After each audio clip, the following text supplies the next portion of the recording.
ಗಂಧರ್ವರ ಶಾಪದಿಂದ ಈ ಲೋಕಕ್ಕೆ ಬಂದಿದ್ದಾರೆ. ಯಾರು? ಅದ್ರಿಶಿರ ಉರ್ಧ್ವಶಿರ. ಅವರ ಗರ್ಭದಿಂದ ಅವತರಿಸಿ ಜಗದ್ಗುರು ರೇವಣಸಿದ್ದೇಶ್ವರರ ಆಶೀರ್ವಾದವನ್ನು ಪಡೆದು 60-70 ವಯಸ್ಸದ ಆ ಸುಗ್ಗಲಾದೇವಿಗೆ ಸಿದ್ಧರಾಮ ಅವರ ಪವಿತ್ರ ಗರ್ಭದಲ್ಲಿ ಜನಿಸಿ 8 ವರ್ಷದಲ್ಲಿಯೇ ಸಿದ್ಧರಾಮ ಮಲ್ಲಿಕಾರ್ಜುನನ ಪರಮೇಶ್ವರನ ಪ್ರತ್ಯಕ್ಷ ಮಾಡಿಕೊಂಡಿದ್ದಾನೆ. ಹೇಗೆ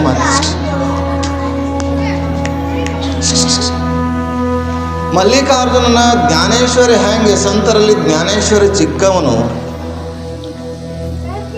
ಆ ವಿಷ್ಣುನ ಹರಿ ಪರಮಾತ್ಮನ ಪ್ರತ್ಯಕ್ಷ ಮಾಡಿಕೊಂಡು ಪರಮೇಶ್ವರನ ಜೊತೆಗೆ ಊಟ ಮಾಡ್ತಿದ್ದಂತೆ.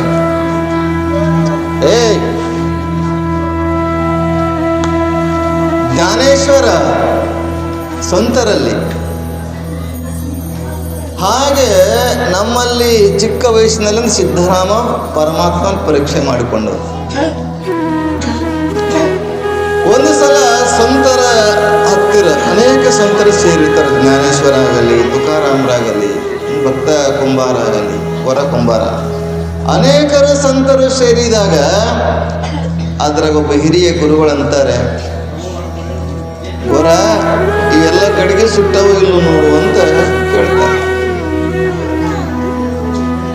ಗಡಿಗೆ ಸುಟ್ಟವಿಲ್ಲ ಅಂತ ಕೇಳಿದಾಗ ಏನಾಗ್ತಂತ ಕೇಳಿದ್ರ ಆ ಗಡಿಗೆ ಬಡಿಯತಕ್ಕಂಥ ಒಂದು ಪಟ್ಟಿ ಇರ್ತದ, ಮರದ ಹಲಿಗೆ, ಅದೆಲ್ಲ ಹಿಂಗೆ ಎಲ್ಲರ ತಲೆಗೆ ಹೊಡ್ಕೊಂಡು ಬರ್ತಾ ಇರ್ತಾನೆ. ನೀವೆಲ್ಲ ಇದ್ರಲ್ಲಿ ನೋಡಿದ್ರಿ, ಸಂತ ತುಕಾರಾಮದಲ್ಲಿ ಭಕ್ತ ಕುಂಬಾರಲ್ಲಿ ಕಥೆಯಲ್ಲಿ ಬರ್ತದೆ.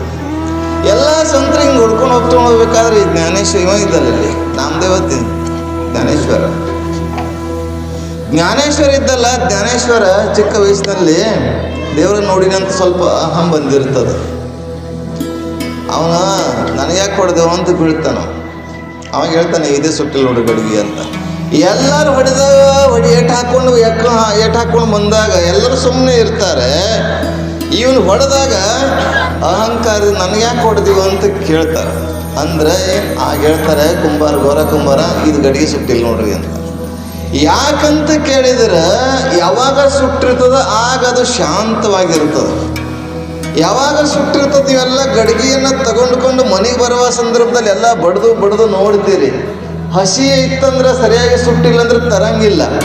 ಚೆನ್ನಾಗಿ ಸುಟ್ಟಿರುವಂಥ ಗಡಿಗೆಯನ್ನು ತಂದು ಮಡಿಕೆಯನ್ನು ತಂದು ಮನೆಯಾಗಿಟ್ಟಾಗ ನೀರು ಹಾಕಿದಾಗ ತಣ್ಣಗಾಗ್ತದೆ, ನೀರನ್ನು ಹಿಡ್ಕೊಳ್ತದೆ ಸರಿಯಾಗಿ ಸುಟ್ಟಿದ್ದು ಮಡಿಕೆ ಇದ್ರೆ. ಆದರೆ ಸರಿಯಾಗಿ ಸುಡಲಾರದಂಥ ಮಡಿಕೆ ಇಲ್ಲದೆ ಹೋದರೆ ನೀರೆಲ್ಲ ಬಸದು ಹೋಗ್ತವೆ. ಹಾಗೆ ಶರೀರ ಎನ್ನುವಂಥ ಮಡಿಕೆಯನ್ನು ಸರಿಯಾಗಿ ಸುಡುವಂಥ ಕೆಲಸವನ್ನು ಮಾಡುವಂಥದ್ದು. ನಾವು ಬರೇ ಮಣ್ಣಿನ ಮಡಿಕೆ ಬೇಡ, ಈ ಶರೀರವನ್ನು ಕೂಡ ಮಡಿಕೆ ತಂದರು. ಮಡಿಕೆ ಬಸವಣ್ಣ ಇದಕ್ಕೆ ದೇಗುಲ ಅಂತ ಕರೆದ. ಅಲ್ಲಮ ಪ್ರಭು ಇದು ತುಂಬಿದ ಬಂಡಿ ಕಂಡಯ್ಯ ಅಂತಂದರು. ಭಗವದ್ಗೀತೆ ಉಪನಿಷತ್ತುಗಳು ಇದರ ರಥ ಅಂತಂದರು. ಹಾಗೆ ಈ ಶರೀರ ಎನ್ನುವಂಥ ಈ ಮಡಿಕೆಯನ್ನು ಸರಿಯಾಗಿ ಸುಟ್ಟಿಕೊಳ್ಳುವಂಥ ಕೆಲಸವನ್ನು ಯಾರು ಮಾಡ್ತಾರೋ ಆ ಮಡಿಕೆಯಲ್ಲಿ ಜ್ಞಾನಾಮೃತ ಎನ್ನುವಂಥ ಅಮೃತ ಉಳಿತದ. ಅದಕ್ಕೆ ಅವರ ಪ್ರಾರ್ಥನಾ ಅದಕ್ಕೆ ಅನ್ನೋದು ಅನುಭವದ ಅಮೃತ, ಶರಣರ ಚರಿತಾಮೃತ. ಆ ಅಮೃತ ಈ ಗಡಿಗೆ ಒಳಗೆ ಉಳಿಬೇಕಾಗಿತ್ತಂದ್ರೆ ಚೆನ್ನಾಗಿ ಸುಡುವಂಥ ಕೆಲಸ ಅಧ್ಯಾತ್ಮದ ಚಿಂತನೆಯ ಮೂಲಕ. ಅದಕ್ಕೆ ಏನು ಹೇಮ ನಿನ್ನದಲ್ಲ, ಕಾಮಿನಿ ನಿನ್ನವಳಲ್ಲ, ಭೂಮಿ ನಿನ್ನದಲ್ಲ, ಇದು ಜಗಕ್ಕಿಕ್ಕಿದ ವಿಧಿ. ನಿನ್ನ ಒಡವೆ ಎನ್ನುವ ಜ್ಞಾನ ರತ್ನವನ್ನು ನೀನು ಅಲಂಕರಿಸಿಯಾದೊಡೆ, ಅದನ್ನು ಕೆಡಗುಡದೆ ನೀನು ಅಲಂಕರಿಸಿಯಾದೊಡೆ, ನಿನಕ್ಕಿಂತಲೂ ಸಿರಿವಂತರು ಯಾರು ಇಲ್ಲ ನೋಡ ಗುಹೇಶ್ವರ ಅಂತ ಹೇಳ್ತಾರೆ. ಜ್ಞಾನವನ್ನು, ಜ್ಞಾನಾರಸವನ್ನು, ಜ್ಞಾನ ಸಂಪತ್ತನ್ನು, ಜ್ಞಾನಾಮೃತವನ್ನು ಈ ಗಡಿಗೆ ಒಳಗೆ ತುಂಬುವಂಥ ಕೆಲಸವನ್ನು ಮಾಡುವಂಥದ್ದು. ಕೇವಲ ವಿಶ್ವಾರಾಧ್ಯರ ಜಾತ್ರೆ ರಥೋತ್ಸವದ ಮಾಡಿ ಬಿಡುವಂಥದ್ದಲ್ಲ. ಆ ಜಾತ್ರೆಯ ಜೊತೆಗೆ ಈ ಜೀವನದ ಬದುಕಿನ ಖಾತ್ರಿ ಆಗಬೇಕಲ್ಲ, ಬದುಕಿನ ಖಾತ್ರಿ ಆಗಬೇಕು ಅನ್ನೋಗೋಸ್ಕರ ನಾನು ಯಾರು ಅನ್ನುವಂಥ ನಮಗೆ ಗೊತ್ತಾಗಬೇಕು. ಅದ್ರಗೋಸ್ಕರ ಜಾತ್ರೆ, ಇದರ ಜೊತೆಗೆ ಜೀವನದ ಖಾತ್ರಿ. ಇಲ್ಲಿ ಸಿದ್ದರಾಮನ ನೆನಪು ಮಾತ್ರ ನೆಪ ಮಾತ್ರ ಇಟ್ಕೊಂಡು ಒಂದು ಚರಿತ್ರೆ ಆಧಾರವಾಗಿ ಇಟ್ಕೊಂಡು ಅಧ್ಯಾತ್ಮದ ಚಿಂತನೆಯನ್ನು ಮಾಡ್ತಾ ಇದ್ದಾರೆ. ಇಲ್ಲಿ ಅಲ್ಲಮ ಇದು ಸಿದ್ದರಾಮ ಶಿವಯೋಗಿಗಳು ಹೆಣ್ಣು ಮಕ್ಕಳಿಗೆ ದೇವರಂತ ಕರೆದರು ಒಂದು ವಚನದಲ್ಲಿ. ಅದನ್ನು ಇವತ್ತು ನಿಮ್ಗೆ ಹೇಳ್ತೀನಿ, ಆ ವಚನವನ್ನು ಹೇಳಿ ಮತ್ತೆ ಅವ್ರ ಪವಾಡಗಳು ಹೇಳ್ತೀನಿ. ಎಲ್ಲ ಶರಣರು ಒಂದೊಂದು ರೀತಿಯಾಗಿ, ಯಾಕಂದ್ರೆ ನಮಗೇನದು ಎತ್ರ ನಾರ್ಯಸ್ತು ಪೂಜ್ಯಂತೆ ತತ್ರ ರಮಂತೆ ದೇವತಾ. ಎಲ್ಲಿ ಸ್ತ್ರೀಯರಿಗೆ ಗೌರವಿಸಲ್ಪಡುತ್ತದೋ, ಎಲ್ಲಿ ತಾಯಂದಿರಂತ ಗೌರವವನ್ನು ಪಡ್ತದೋ ಗೌರವದಿಂದ ಕಾಣಬೇಕು. ಅದಕ್ಕೆ ನಮಗೆ ಗುರುಗಳು ದೀಕ್ಷಾ ಕೊಡುವ ಸಂದರ್ಭದಲ್ಲಿ ಹೇಳ್ತಾರೆ, ಯಾರಾದರೂ ನಮಗೆ ಹೆಣ್ಮಕ್ಳು ನಾವು ನೋಡ್ಬೇಕಾದ್ರೆ ಮುಖ ನೋಡಿದ ಮೇಲೆ ನಮಗೇನಾಗ್ತದಂದ್ರೆ ಆಕೆಯ ರೂಪ ಲಾವಣ್ಯ ವಯಸ್ಸು ನೋಡಿ ನಮ್ಮ ಮನಸ್ಸು ಚಂಚಲ ಆಗಿರಬಹುದು. ಆ ಸಂದರ್ಭದಾಗ ತಕ್ಷಣ ಏನು ಮಾಡಬೇಕು ಅಂದ್ರೆ ಪಾದ ನೋಡು ಅಂತ ಹೇಳ್ತಾರೆ ಗುರುಗಳು. ಪಾದ ಯಾಕೆ ನೋಡ್ಬೇಕಂದ್ರೆ ನಾ ಏನು ಮನಸ್ಸಿನಾಗ ಅಂದ್ಕೊಂಡಿದ್ದೀನಲ್ಲ ಆ ಭಾವನೆಯನ್ನು ತ್ಯಾಗ ಮಾಡುವಾಗೋಸ್ಕರ ಪಾದ ನೋಡು ಅಂತ ಹೇಳಿರ್ತಾರೆ. ಇವತ್ತು ರಾಮ ಲಕ್ಷ್ಮಣನ ಕತೆ ಗೊತ್ತಿದೆ. ರಾಮ ಸೀತೆಯನ್ನು ಕಳ್ಕೊಂಡು ರಾವಣ ಕದ್ಕೊಂಡು ಹೋಗಿರ್ತಾನೆ. ಆದರೆ ಲಕ್ಷ್ಮಣ ಎಂದೂ ಕೂಡ ಸೀತೆಯ ಮುಖ ನೋಡಿ ಮಾತಾಡಿಲ್ಲ, ಪಾದ ನೋಡೇ ಮಾತಾಡ್ತಿದ್ದ. ಯಾವಾಗ ರಾವಣ ಆ ಸೀತೆಯನ್ನು ಕದ್ಕೊಂಡು ಹೋಗುವ ಸಂದರ್ಭದಲ್ಲಿ ಕೊರಳಲ್ಲಿ ಕೈಯಲ್ಲಿರ್ತಕ್ಕಂಥ ಆಭರಣಗಳನ್ನು ನೆಲಕ್ಕೆ ಹಾಕ್ಕೊಂಡು ಹೋಗಿರ್ತಾಳೆ. ಹೋದಾಗ ಆಭರಣಗಳು ಹಾಗೆ ಆಕೆಯನ್ನು ಹುಡ್ಕೊಂಡು ಹೋಗ್ಬೇಕಾದ್ರೆ ಆಕೆ ಆಭರಣಗಳು ಸಿಗ್ತಾ ಇದ್ದಾವೆ. ರಾಮ ಮೊದಲೇ ತಲೆ ಕೆಟ್ಟಿತ್ತು, ಸೀತೆ ಕಳ್ಕೊಂಡಿದ್ದ. ಆಭರಣಗಳು ಸಿಕ್ಕಾಗ ಲಕ್ಷ್ಮಣ ಕೇಳ್ತದೆ, ಇದು ನಿನ್ನ ಅತ್ತಿಗೆದ ಆಭರಣ ಏನು, ಸೀತೆಯ ಆಭರಣ ಅಂತ ಕೇಳಿದಾಗ ನನಗೆ ಗೊತ್ತಿಲ್ಲ ಅಂತಿದ್ದ. ಯಾವಾಗ ಕಾಲ ಒಳಗಿನ ಕಾಲುಂಗುರ ಆಗಲಿ ಚೈನವಾಗಲಿ ತೋರಿಸ್ತಾನೋ ಇದು ನನ್ನ ಅತ್ತಿಗೆ ಅಂತ ಹೇಳ್ತಾನೆ. ಅಂದರೆ ಲಕ್ಷ್ಮಣ ಕೂಡ ಆ ಅತ್ತಿಗೆನ ರಾಮನ ಹೆಂಡತಿಯನ್ನು ತಾಯಿ ಅಂತ ಗೌರವ ಪಡ್ತಿದ್ದ. ಇವತ್ತು ನಮ್ಮ ದೇಶ ಹೆಂಗತ್ತಂದ್ರೆ ತಾಯಿ ಅಂತಂದ್ರೆ ಗೌರವ ಕೊಡುವಂಥದ್ದು. ಹಾಗೆ ಮೊಟ್ಟ ಮೊದಲು ವಚನಕಾರರಲ್ಲಿ ಗೌರವ ಕೊಟ್ಟಿದ್ದು ಅಂತ ಕೇಳಿದರೆ, ವಚನಗಳನ್ನು ನೋಡಿದರೆ ಅಧ್ಯಯನ ಮಾಡಿದರೆ ನಾವು ಬರೇ ಬಸವಣ್ಣನಷ್ಟೇ ಹೇಳ್ತೇವೆ. ಬಸವಣ್ಣ ಅಂತಂದರೆ ಮಾಯ ಅಂತ ಕರೆದಿದ್ದಾನೆ. ಕೆಲವು ವಚನಗಳಲ್ಲಿ ಮಗಳಾಗಿ ಕಾಡಿತ್ತು ಮಾಯೆ ಅಂತಂದು ಕರೆದ, ತಾಯಿಯಾಗಿ ಕಾಡಿತ್ತು ಮಾಯೆ ಅಂತ ಕರೆದ. ಆದರೆ ಸಿದ್ದರಾಮ ಶಿವಯೋಗಿ ಸಾಕ್ಷಾತ್ ಹೆಣ್ಣಲ್ಲ, ಹೆಣ್ಣು ರಕ್ಕಸಿ ಅಲ್ಲ, ಹೆಣ್ಣು ಸಾಕ್ಷಾತ್ ಕಪಿಲ ಸಿದ್ಧ ಮಲ್ಲಿಕಾರ್ಜುನ ಅಂತ ಕರೀತಾರೆ. ಹೆಣ್ಣು ಪರಮಾತ್ಮನ ಸ್ವರೂಪ. ಏಕೆಂದ್ರೆ ತಾ ಮಾಡಿದ ಹೆಣ್ಣು ತನ್ನ ತಲೆಯ ಮೇಲೆ ಏರಿತ್ತು, ತಾ ಮಾಡಿದ ಹೆಣ್ಣು ತನ್ನ ತಲೆ ಮೇಲೆ ಏರಿತ್ತು, ತಾ ಮಾಡಿದ ಹೆಣ್ಣು ತನ್ನ ತೊಡೆಯ ಮೇರಿತ್ತು. ಇದು ಬ್ರಹ್ಮ ವಿಷ್ಣುವಿನ ಕಥೆ. ಇದು ಪರಮಾತ್ಮನ ಜಡಿಯ ಮೇಲೆ ತಲೆ ಮೇಲೆ ಗಂಗೆ, ತೊಡೆ ಮೇಲೆ ಪಾರ್ವತಿ. ತಾ ಮಾಡಿದ ಹೆಣ್ಣು ತಲೆಯ ನೇರಿತ್ತು, ತಾ ಮಾಡಿದ ಹೆಣ್ಣು ತೊಡೆಯ ನೇರಿತ್ತು, ತಾ ಮಾಡಿದ ಹೆಣ್ಣು ನಾಲಿಗೆಯ ನಾಲಿಗೆಯ ತುದಿಯೇರಿತ್ತು. ತಾ ಮಾಡಿದ ಹೆಣ್ಣು ಬ್ರಹ್ಮನ ನಾಲಿಗೆಯ ನೇರಿತ್ತು, ತಾ ಮಾಡಿದ ಹೆಣ್ಣು ನಾರಾಯಣನ ಎದೆಯ ನೇರಿತ್ತು. ಬ್ರಹ್ಮನ ನಾಲಿಗೆಯ ಮೇಲೆ ಕೂತಿದ್ದಾಳಂತೆ ಸರಸ್ವತಿ, ವಿಷ್ಣುವಿನ ಎದೆಯ ಮೇಲೆ ಕೂತಿದ್ದಾಳೆ. ಹಾಗೆ ಅದು ಕಾರಣ ಹೆಣ್ಣಲ್ಲ, ಹೆಣ್ಣು ರಕ್ಕಸಿ ಅಲ್ಲ, ಹೆಣ್ಣು ಸಾಕ್ಷಾತ್ ಕಪಿಲ ಸಿದ್ಧ ಮಲ್ಲಿಕಾರ್ಜುನ. ಯಾರು ಹೇಳಿದ್ರೆ ಹೆಣ್ಣು ಭಗವಂತನ ಸ್ವರೂಪ, ದೇವಿಯ ಸ್ವರೂಪ. ನಾವೆಲ್ಲ ನವರಾತ್ರಿಯಲ್ಲಿ ತಾಯಿಯ ಆರಾಧನೆ ಮಾಡ್ತೇವೆ. ಆದರೆ ನಮ್ಮ ಉಪನಿಷತ್ತುಗಳು, ವಚನ ಸಾಹಿತ್ಯಗಳು, ಆಗಮಗಳು, ಪುರಾಣಗಳು ಯಾವಾಗಲೂ ದೇವಿಯನ್ನು ಕಣ್ಣುವಂಥದ್ದು. ದೇವಿ ಪುರಾಣದಲ್ಲಿ ದೇಹದ ಪುರಾಣ ಅಂತ ಕೊನೆ ಹೇಳ್ತಾ ದೇವಿ ದೇಹ ಎಲ್ಲ ಒಂದು ಮಾಡಿ ಇಡೀ ಈ ಜಗತ್ತವೇ ದೇವಿಯ ಸ್ವರೂಪ ಅನ್ನುವಂಥ ತತ್ವವನ್ನು ಹೇಳ್ತದೆ. ಹಾಗೆ ತಾಯಿಯ ಸ್ವರೂಪ, ಅಂಥ ತಾಯಿಯನ್ನು ನಾವು ಗೌರವದಿಂದ ಕಾಣುವಂಥದ್ದನ್ನು ಆಗಬೇಕು ಅನ್ನುವಂಥದ್ದು ವಿಚಾರ ಇಟ್ಕೊಂಡು ಸಿದ್ದರಾಮ ತನ್ನ ಸೊನ್ನಲಗಿ ಸೋಲಾಪುರ ಈಗ ಅಲ್ಲಿ ಕೆರೆ ಕಟ್ಟುವಂಥ ಕೆಲಸ, ಗುಡಿ ಕಟ್ಟುವಂಥ ಕೆಲಸ ಹೇಳಿಲ್ಲ. ಕೆರೆಯನ್ನು ಕಟ್ಟಿಸು, ಗುಡಿಯನ್ನು ಕಟ್ಟಿಸು ಅಂತ ಹೇಳಿದ್ರು. ಆಚಾರಕ್ಕೆ ಅರಸನಾಗು, ನೀತಿಗೆ ನೋಡ್ರಿ ಎಷ್ಟು ಶಾಣೆಯಾಗಿರಲ್ಲ. ಹೀಗೆ ಅಂಥ ತತ್ವವನ್ನು ತಾಯಿ ಚಿಕ್ಕ ವಯಸ್ಸಿದ್ದಾಗೆಲ್ಲ ಸಂಸ್ಕಾರ ಕೊಟ್ಟಾಗ ಮಾತ್ರ ಇಂಥ ಮಾತುಗಳು ಬರ್ತವೆ. ತಂದೆ ತಾಯಿಗಳು ಮೊದಲು ಕಲಿಸ್ಬೇಕು ಮಕ್ಕಳಿಗೆ.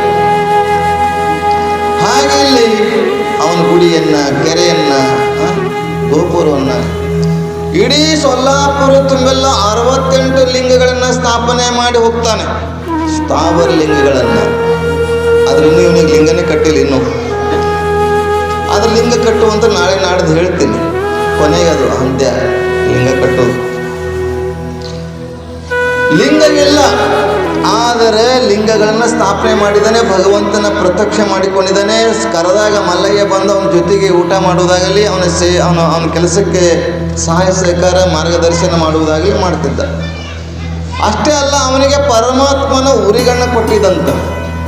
ಯಾರಾದರೂ ಏನರಂದ್ರೆ ಸಾಕು, ಉರಿಗಣ್ಣ ನೋಡಿದ್ರೆ ಸುಟ್ಟು ಹೋಗ್ಬೇಕು. ಶಾಪ ಕೊಡುವಂಥ ಶಕ್ತಿನೂ ಇತ್ತು ಮತ್ತು ಪರಿಹಾರ ಮಾಡುವಂಥ ಶಕ್ತಿನೂ ಇತ್ತು. ಏನಾಗಿತ್ತು ಅಂತ ಕೇಳಿದ್ರೆ, ನಿನ್ನೊಬ್ಬ ಗಂಧರ್ವ ಶಾಪ ವಿಮೋಚನೆ ಹೊಂದಿರ್ತಾನೆ. ಯಾರು ಗೊತ್ತನು? ಏನ್ರಿ ಅಪ್ಪ, ಅವ್ರ ಮಧ್ಯಾಹ್ನದಾಗ ಊಟ ಮಾಡಿದ್ದೇ ಗೊತ್ತಿಲ್ಲ, ನೀನು ಮಾಡಿದ್ದು ನಂಗೆ ಗೊತ್ತಿಲ್ಲ. ನೀನೊಬ್ಬ ಗಂಧರ್ವ ಬಂದಿದ್ದ. ಗಂಧರ್ವ ಶಾಪದಿಂದ ವಿಮುಕ್ತಿನಾಗ್ತಾನೆ. ಜಿಂಕೆಯ ರೂಪದಲ್ಲಿ, ಹರಿಣಿಯ ರೂಪದಲ್ಲಿ ಬಂದು ಆ ಸಿದ್ಧರಾಮ ಕಟ್ಟಿರ್ತಕ್ಕಂಥ, ಓಡಾಡ್ತಕ್ಕಂಥ ಕೆರೆ ಗುಡಿ ಕಟ್ಟತಕ್ಕಂಥ ಅವನ ಜೊತೆಗೆ ಓಡಾಡ ಮಾಡ್ತಿದ್ದು. ಒಂದು ಸಲ ಕೆಸರಾಗಿ ಸಿಟ್ಟು ಬಿದ್ದಿತ್ತಲ್ಲ, ಆ ಜಿಂಕೆ ಯಾರು? ಮೇಘಚೂಡ ಅಂತ. ಮೇಘಚೂಡ ಅನ್ನುವಂಥ ಗಂಧರ್ವ ಇಲ್ಲಿ ಶಾಪದಿಂದ, ಋಷಿಯ ಶಾಪದಿಂದ ಈ ಭೂಲೋಕಕ್ಕೆ ಅವನು ಬಂದಿದ್ದ. ಜಿಂಕೆಯ ರೂಪದಲ್ಲಿದ್ದ. ಯಾವಾಗ ಕೆಸರಿನೊಳಗೆ ಸಿಕ್ಕಾಕೊಳ್ತದೋ ಆಗ ತೆಗಿಬೇಕು ಅನ್ನೋಷ್ಟರಲ್ಲಿ, ಯಾವಾಗ ಈತನ ಸ್ಪರ್ಶವಾಗ್ತದೋ, ಹಸ್ತಸ್ಪರ್ಶ, ನಯನ ಸ್ಪರ್ಶ, ಪಾದ ಸ್ಪರ್ಶ ಆಗ್ತದೋ, ಮಹಾತ್ಮರಲ್ಲಿ ನಯನ ಪುರುಷ ಇರ್ತದೆ, ಹಸ್ತ ಪುರುಷ ಆಗಿರ್ತದೆ. ಯಾಕೆ ದಿನ ಪೂಜೆ ಮಾಡಿ ಮಾಡಿ ಮಾಡಿ ಲಿಂಗ ಹಸ್ತೆಯಾಗಿ ಅದು ಪರುಷ ಹಸ್ತ ಆಗಿರ್ತದೆ. ಮಾತನಾಡಿ ಭಗವಂತನ ಧ್ಯಾನ ಮಾಡಿ ಮಾಡಿ ಮಾಡಿ ನಾಲಿಗೆ ಏನಾಗಿರ್ತದಂದ್ರೆ ವಾಣಿ ಪುರುಷ ಆಗಿರ್ತದೆ. ನಿಮಗೆಲ್ಲ ಗೊತ್ತಿದೆ. ಎಲ್ಲ ಲಿಂಗ ಪ್ರಭುಗಳು ಇಡೀ ಎಲ್ಲ ಕಡೆ ಸಂಚಾರ ಮಾಡ್ತಾ ಬರೀ ಮಣಿ ಎಣಿಸ್ಕೊಂಡು ಹೋದರು. ಏನು ಮಣಿ ಎಣಿಸುವ ಕೆಲಸ ಮಾಡಿದರು. ರುದ್ರಾಕ್ಷಿ ಮಣಿ, ಎಷ್ಟೋ ರುದ್ರಾಕ್ಷಿ ಮಣಿ ಸವಿದು ಹೋಯ್ತು. 100 ಮೇಲೆ ಬದುಕಿದ್ರು. ಅಂಥ ಎಲ್ಲ ಲಿಂಗ ಯಾರ ಮೇಲೆ ಕೈ ಇಟ್ಟರೆ ಸಾಕು, ಪವಿತ್ರ ಉದ್ಧಾರ ಆಗ್ತಿದ್ರು. ಹಾಗೆ ನಾವು ವಿಚಾರ ಮಾಡಬೇಕು. ಒಬ್ಬ ಮಣಿ ಎಣಿಸುವ ಕೆಲಸ ಮಾಡಬೇಕು. ನಾವೆಲ್ಲ ಏನು ಮಾಡೋದು ಕೆಲಸ? ಮಣಿ ಎಣಿಸುವ ಕೆಲಸ. ಒಬ್ಬ ಊರೊಳಗೆ ಅಕ್ಕ ನೋಡ್ಬೇಡ, ಅನ್ಕ ನೋಡ್ರಿ, ರೊಟ್ಟಿ ತಂದಿದ್ದು ನೋಡಿಲ್ಲ ನೀವು, ನಾಳೆ ನೀವು ತೊಗೊಂಬರ್ರಿ ಅಂತ ನೋಡೋದಷ್ಟೇ ಅಲ್ಲ, ನೀವು ನಾಳೆ ಬರುವಾಗ ತರೋಬರ್ಬೇಕ್ರಿ. ಅಲ್ಲಿ ಊರ ಹೊರಗೊಂದು ಸ್ಮಶಾನ. ಕೇಳ್ರಿ ಕತೆ. ಊರ ಹೊರಗೊಂದು ಸ್ಮಶಾನ. ಸ್ಮಶಾನದಲ್ಲಿ ಒಬ್ಬ ವ್ಯಕ್ತಿ ಏನು ಮಾಡಿದ್ದ? ಒಂದು ಮನೆ ಕಟ್ಕೊಂಡು ಆ ಸ್ಮಶಾನದಲ್ಲಿ ಇದ್ದ. ಅವನು ಏನು ಮಾಡ್ತಿದ್ದ? ಮನೆ ಮೇಲೆ, ಮಹಡಿ ಮೇಲೆ ಕೂತ್ಕೊಂಡು ಈ ಸ್ಮಶಾನಕ್ಕೆ ದಿನಾಲು ಎಷ್ಟು ಹೆಣಗಳು ಹೋಗ್ತಾವೋ ಲೆಕ್ಕ ಹಾಕ್ಕೊಂಡು ಹೋಗ್ತಾ ಇದ್ದ. ಇವತ್ತು 2 ಆದವು, ನಿನ್ನೆ 3 ಆಗಿದ್ದು. ಹೀಗೆ 100 ವರ್ಷ ಹಾಗೆ ಕಾಲ ಕಳೀತಾ ಇದ್ದ. 8 ವರ್ಷ ಎಣಿಸಿದ ಗೊತ್ತನು? ಅವನ ಜೀವನದಲ್ಲಿ 80 ವರ್ಷ ಅದೇ ಕೆಲಸ ಮಾಡೋದಂತ. ಏನು ಇಲ್ಲೇ ಇದ್ರು ಎಲ್ಲರೂ. ಮನೆ ಸ್ಮಶಾನದಲ್ಲಿ ಕಟ್ಟಿದಾನೆ. ಹೊರಗೆ ಸ್ಮಶಾನ ಹೊರಗೆ ಹತ್ತಿರ ಸಮೀಪ ಹೋಗುವ ದಾರಿಯಲ್ಲಿ ಹೆಣಗಳ ತೆಗೆದುಕೊಂಡು ಹೋಗ್ತಿದ್ರು. ಅವನು 80 ವರ್ಷ ಮಾಡಿದ 1000 ಅಂತ ಎಣಿಸ್ಬಿಟ್ಟ. 1000 ಅಂತ ಎಣಿಸ್ಕೊಳ್ಳಿ. ಆ 1000 ಹೆಣ ಇತ್ತಲ್ಲ, ತೊಗೊಂಡು ಹೋಗ್ತಿದ್ರಲ್ಲ, ಅದು ಹೆಣ ಎದ್ದು ಕೂತಂತ. ಹೆಣ ಎದ್ದು ಕುಂತು ಏನು ಮಾಡಿಗತ್ತೀನಿ ಅಂತ ಮನುಷ್ಯನಿಗೆ ಕೇಳ್ತದೆ ಹೆಣ. ನಾ ಈ ಸ್ಮಶಾನಕ್ಕೆ ಎಷ್ಟು ದಿನ ಹೆಣಗಳು ಹೋಗ್ತಾವೆ ಎಣಸಗತ್ತೀನಿ ಅಂತ ಹೇಳ್ತಾನೆ ಈ ವ್ಯಕ್ತಿ. ಹೆಣ ಅಂತದ ಕೇಳ್ತದ ಹೆಣ. ಎಷ್ಟು ವರ್ಷದಿಂದ ಈ ಕೆಲಸ ಮಾಡಕತ್ತಿದಿ ಅಂತಂದ್ರೆ ನಂಗೆ ತಿಳುವಳಿಕೆ ಬಂದು 20 ವರ್ಷದಿಂದ 60 ವರ್ಷ ನಾನು ಇದೇ ಕೆಲಸ 20 ವರ್ಷದಿಂದ 80 ಅಂದ್ರೆ 60 ವರ್ಷ ಆಯ್ತಲ್ಲ, 60 ವರ್ಷದಿಂದ ಇದೇ ಕೆಲಸ ಮಾಡಕತ್ತೀನಿ ಅಂತ ಹೇಳ್ತಾನೆ ಮನುಷ್ಯ. ಹಣಿ ಹಣಿ ಬಡ್ಕೊಂತದೆ ಹಣ. ಬರೀ 60 ವರ್ಷ ನೀನು 20 ವರ್ಷ ನೀ ಆಟ ಪಾಠಗಳ ಕಾಲ ಕಳೆದಿದ್ದೆ. ಅದಕ್ಕೆ ಬಾಲಸ್ತಾವತ್ ಕ್ರೀಡಾಸಕ್ತ ಅಂತ ಹೇಳಿದರು ಅಲ್ಲ. ತರುಣಸ್ತಾವತ್ ವೃದ್ಧ ಏನಂತ ಕೌಮಾರಾವಸ್ಥೆಗೆ ತರುಣಸ್ತಾವತ್ ಚಿಂತಾಮಗ್ನ, ವೃದ್ಧಸ್ತಾವತ್ ಚಿಂತಾಮಗ್ನ.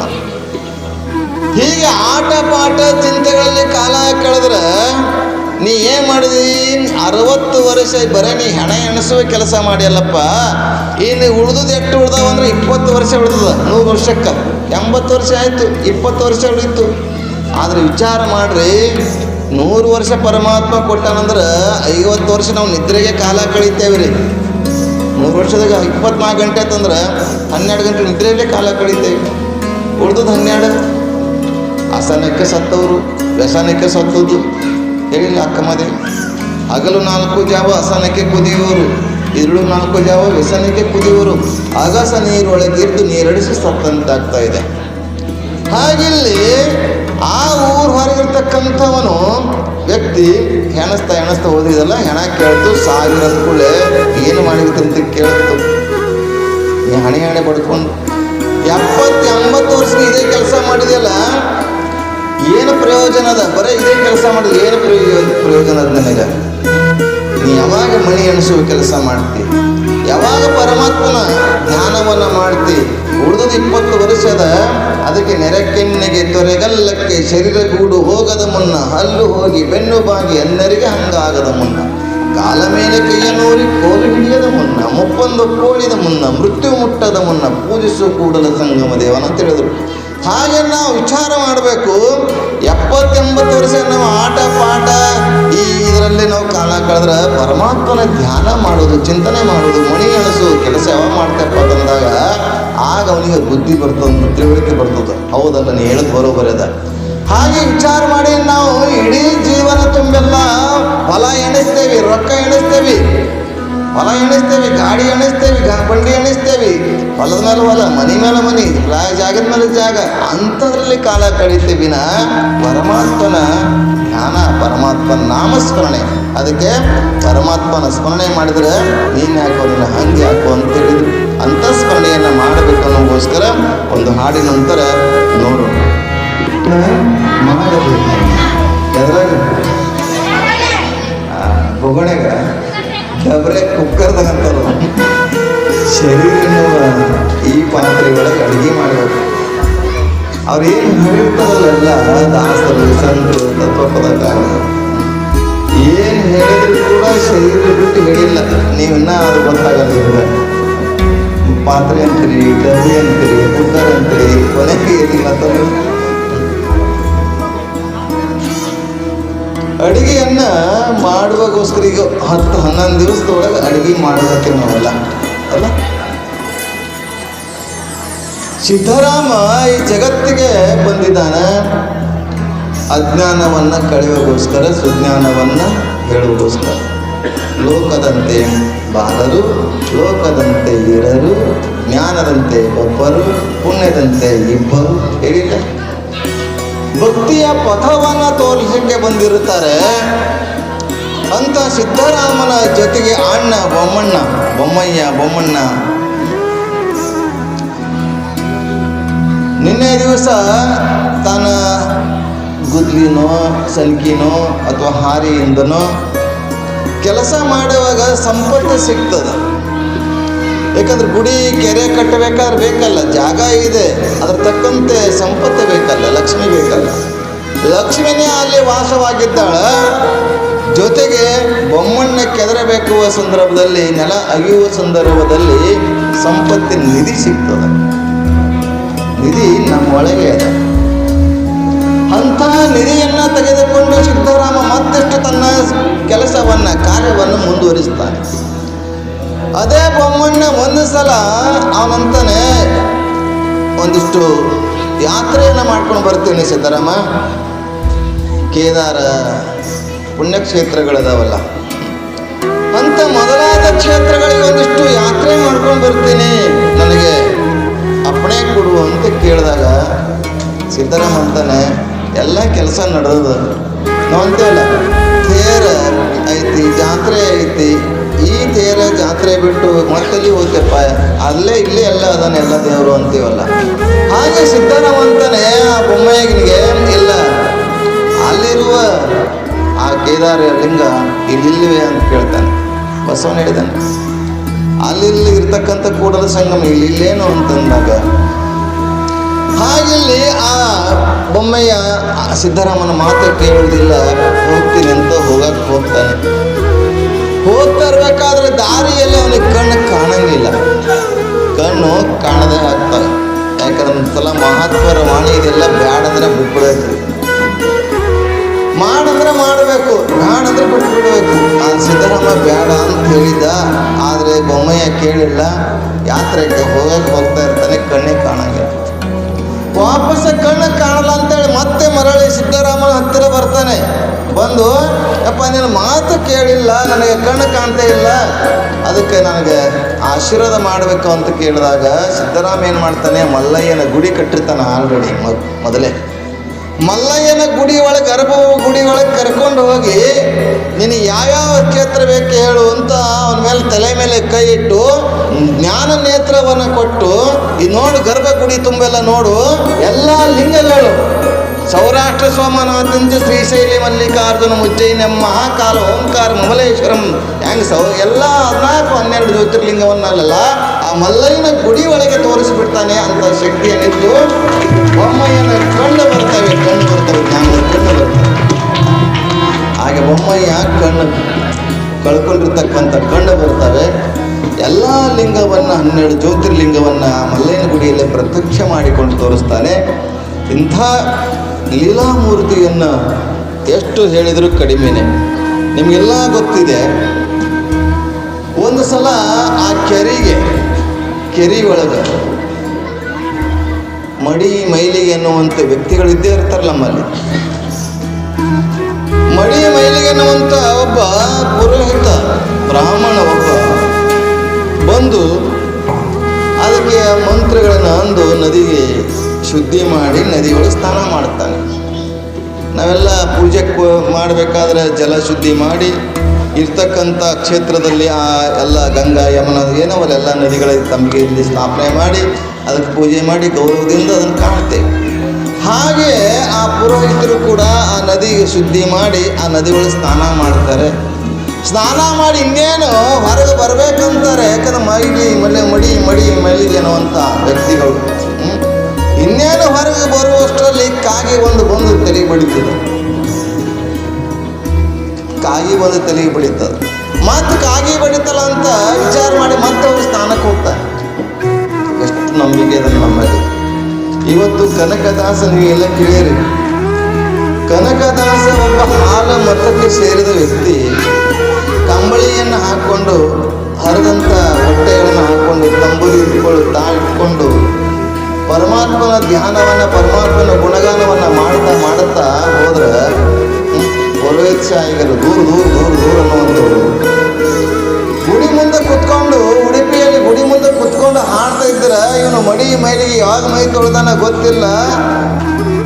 ಇಂಥವನು ಎದುರು ಕೂತ್ರೆ ಯಾರು ಭಕ್ತರು ಬರ್ತಾರೆ, ಯಾರು ಆರತಿ ಪ್ಲೇಟ್ನಾಗ ಕಾಣಿಕೆ ಹಾಕ್ತಾರೆ, ಅದಕ್ಕೆ ನೀವು ದೂರ ಕೂಡಿಸ್ಬೇಕು, ದೂರ ಸರಿಸ್ಬೇಕಂತ ಹಿಂದೆ ಹೋಗೋ ಕಡೆ ಎಲ್ಲರೂ ಹೋಗಿ ಕುತ್ಕೊಂಡು ಅಂತ ಕಳಿಸ್ತಾರೆ. ಪಾಪ ಹಿಂದೆ ಹೋಗಿ ಕುತ್ಕೊಂಡು ಹಾಡಕ್ಕೆ ಶುರು ಮಾಡ್ತಾನೆ.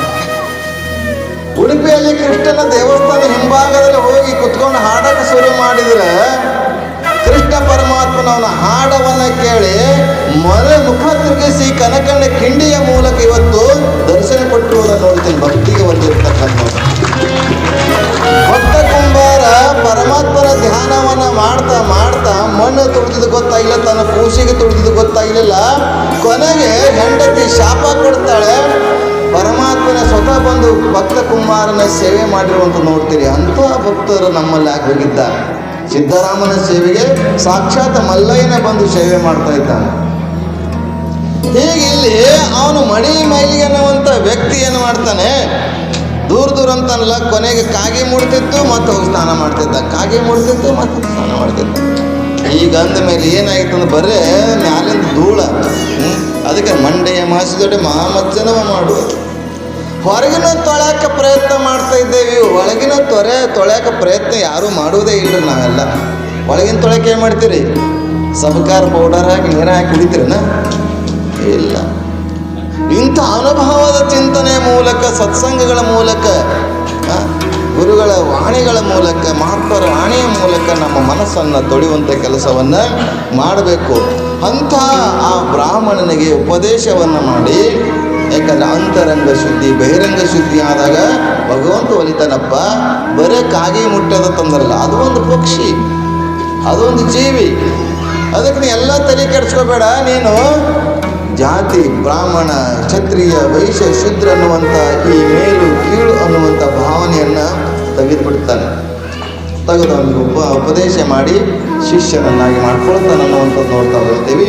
ಹೀಗೆ ಸಿದ್ಧರಾಮ ಶಿವಯೋಗಿ ಅನೇಕ ಲೀಲೆಗಳನ್ನು ಮಾಡುತ್ತಾ ಕರ್ಮಯೋಗಿಯಾಗಿ, ಜೊತೆಗೆ ಶಿವಯೋಗ ಸಾಧನೆಯನ್ನು ಮುಂದೆ ಮಾಡ್ತಾನೆ. ಕರ್ಮಯೋಗವನ್ನು ಮಾಡ್ತಾ ಇದ್ದಾನೆ. ಕರ್ಮವನ್ನು, ಧ್ಯಾನವನ್ನು, ಮಲ್ಲಯ್ಯನ ಪೂಜೆಯನ್ನು, ಹಿಂಗೆ ಅರ್ಚನೆಯನ್ನು ಮಾಡ್ತಾ ಮಾಡ್ತಾ ಕಾಲ ಕಳೀತಾನೆ. ಅಲ್ಲಿಗೆ ಮುಂದೆ ಅಲ್ಲಮ ಪ್ರಭು ಬರ್ತಾನೆ. ಏನೇನು ಆಗ್ತದೆ ಅನ್ನುವಂಥದ್ದನ್ನು ನಾಳಿನ ಸಮಯದಲ್ಲಿ ನಾವೆಲ್ಲ ನೋಡೋಣ ಅಂತ ಹೇಳ್ತಾ ಇವತ್ತಿನ ಸೇವೆಯನ್ನು ಸದ್ಗುರುವಿನ ಜಗದ್ಗುರುಗಳ ಪಾದಕ್ಕೆ ಅರ್ಪಿಸಿ ಮಂಗಲನ್ನು ಕೋರುತ್ತೇನೆ.